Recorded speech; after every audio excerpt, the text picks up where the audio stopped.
আজকে দেখো ক্লাস 5 এর ইংলিশের ডাফ এন্টারটি যে বইটা রয়েছে তুলসী প্রকাশ সুনীর, এর দেখো 217 পেজের যে এক্সারসাইজগুলো রয়েছে, অর্থাৎ আজকে দেখো থার্ড সামেটিভ ইভ্যালুয়েশন। এবং আজকে দেখো কোন স্কুল, দেখো আজকে হচ্ছে বর্ধমান বিদ্যার্থী ভবন গার্লস হাই স্কুল।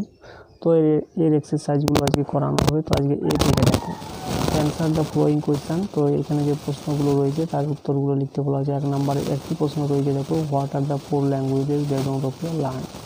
অর্থাৎ বেগম রোকেয়া যে 4টা ল্যাঙ্গুয়েজ শিখেছিল তার নামগুলো লিখতে, সেগুলো কী কী। তো কী হবে দেখো, Begum Rokeya learn Arabic, Persian, Bengali and English. এরপরে বিয়েরগুলো দেখো write T for true and for false statement, অর্থাৎ ট্রু ফলসগুলো এখানে বক্সের মধ্যে লিখতে বলা হয়েছে। 1 নম্বর দেখো Begum Rokeya was born in a Hindu family, তো এটা অবশ্যই ফলস হবে যেহেতু তিনি মুসলিম ফ্যামিলিতে জন্মগ্রহণ করেছিলেন। এরপরে 2 নম্বর দেখো হি ওয়াজ পুয়ার, এটাও কিন্তু ফলস হবে যেহেতু তিনি আভিজাত্য পরিবারে জন্মগ্রহণ করেছিলেন। এরপরে 3 নম্বর দেখো Begum Rokeya could not learn at home, অর্থাৎ বেগম রোকেয়া কোনো কিছু শিখতে পেরেছিলেন না বাড়িতে, এটাও কিন্তু ফলস হবে যেহেতু তিনি বাড়ির মধ্যেই পড়াশোনা করেছিলেন। এরপরে 4 নম্বর দেখো Begum Rokeya learn through her own interest and efforts, এটাও কিন্তু ট্রু হবে। এবারে 5 নম্বর দেখো Begum Rokeya road many books, এটা কিন্তু ট্রু হবে, তিনি কিন্তু অনেকগুলো বই লিখেছিলেন। এরপরে 6 নম্বরে কি দেওয়া রয়েছে দেখো she wrote both in Bengali and English, এটা কিন্তু ট্রু হবে, অর্থাৎ তিনি বাংলা এবং ইংলিশে লিখেছিলেন। এবং 7 নম্বরে কি দেওয়া রয়েছে দেখো হার বুকস উইল বি ফরগেটেন, এটা কিন্তু ফলস হবে, অর্থাৎ তার বইগুলো কিন্তু এখনও কেউ ভুলে যাওয়া হয়নি। এরপরে সি এরগুলো দেখো complete the following sentences with information from the text, অর্থাৎ এই যে সেন্টেন্সগুলো রয়েছে এগুলোকে কমপ্লিট করতে বলা হচ্ছে। তো 1 নম্বরে কী দেওয়া রয়েছে দেখো Begum Rokeya never went to school, তো এটাই হবে টু স্কুল। 2 নম্বরে কী হবে দেখো she learn Arabic and Persian at home and receive lesson in Bengali and English. 3 নম্বরে কী হবে দেখো she wrote books both in Bengali and English. এবং 4 নম্বরে কী হবে দেখো Begum Rokeya was born in an affluent Muslim family. তো এই সেন্টেন্সগুলো কিন্তু প্যাসেজের মধ্যে রয়েছে। এরপরে দেখো রিডিং কম্প্রিহেনশন আনসিন, অর্থাৎ আনসিনের যে এক্সারসাইজগুলো রয়েছে সেগুলো দেখো এ থেকে দেখো complete the following sentences with information from the text, অর্থাৎ এই সেন্টেন্সগুলোকে কমপ্লিট করতে বলা হচ্ছে। 1 নম্বর দেখো Abhishek father was a farmer, তো এটা হয়ে যাবে ফার্মার। 2 নম্বরে কী হবে দেখো রাজা লাইক টু রিড ইংলিশ। এবং 3 নম্বরে one day Abhishek father bought a television set. 4 নম্বরে কী হবে দেখো Abhishek father caught fish in the pond, তো এগুলো কিন্তু প্যাসেজের মধ্যে এই সেন্টেন্সগুলো রয়েছে।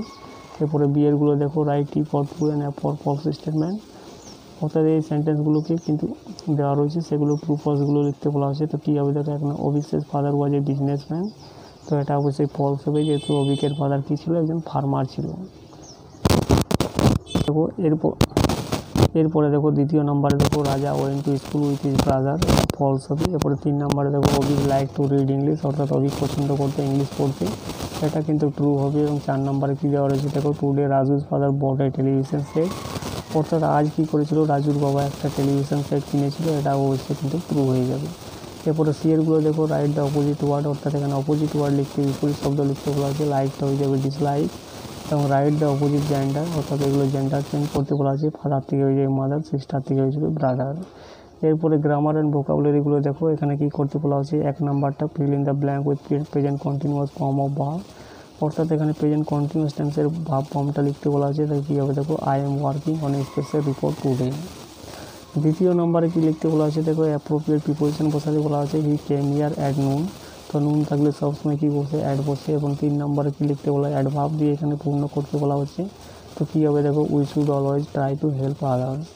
4 নম্বরে এখানে অ্যাডজেক্টিভটাকে আন্ডারলাইন করতে বলা হচ্ছে। তো কী হয়ে যাবে ন্যাশনাল, অর্থাৎ জাতীয়টা হয়ে যাবে এখানে অ্যাডজেক্টিভ। এবং 5 নম্বরে কী দেওয়া রয়েছে দেখো fill in the blank with the proper alternative to make simple tense, অর্থাৎ এখানে প্রেজেন্ট ইনডিফিনাইট টেন্স করতে বলা রয়েছে। তো কী হবে দেখো Maya rises early in the morning. এরপরে 6 নম্বরে দেখো 6 নম্বরে কী করতে বলা হচ্ছে অ্যাপ্রোপ্রিয়েট আর্টিকেল বসাতে বলা রয়েছে। তো ইউনিভার্সিটির আগে সবসময় এ হয়, যেহেতু ইউটা এখানে ওয়াইয়ের মতো উচ্চারণ হয় তার জন্য এখানে এ বসবে।